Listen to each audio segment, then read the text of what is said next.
আমি সালাম প্রণাম জোহার জানাচ্ছি সবাইকে। আজকে আমি খুশি যে আপনাদের এখানে সমস্ত জেলা মিলিয়ে বাঁকুড়া, বর্ধমান, পুরুলিয়া, বীরভূম, মিদনাপুর পূর্ব, মিদনাপুর পশ্চিম, হাওড়া, হুগলি, দক্ষিণ 24 পরগনা, উত্তর 24 পরগনা, বীরভূম, নদিয়া, মুর্শিদাবাদ, মালদা, উত্তর দিনাজপুর, দক্ষিণ দিনাজপুর, কুচবিহার, আলিপুরদুয়ার, জলপাইগুড়ি, দার্জিলিং, ঝাড়গ্রাম, হাওড়া, হুগলি সব নিয়ে আজকে মোট 1694টি পরিষেবার আজকে উদ্বোধন ও শিলান্যাস করা হয়েছে,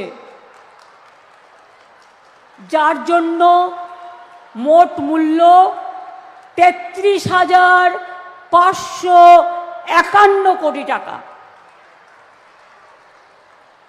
বাংলার বাড়ি আগেও আমরা 1 কোটি করে দিয়েছি, কিছুদিন আগে 12 লক্ষ দিয়েছি পরিবারকে, দিল্লি 1 পয়সাও দেয় না 4 বছর ধরে।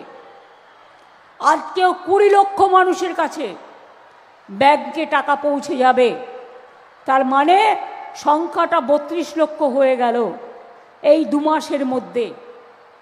যারা বাড়ির টাকা ব্যাংকে পেয়ে যাবেন ব্যাংকের থ্রুতে, সঙ্গে সঙ্গে বাড়িতে ইট পুঁততে শুরু করবেন।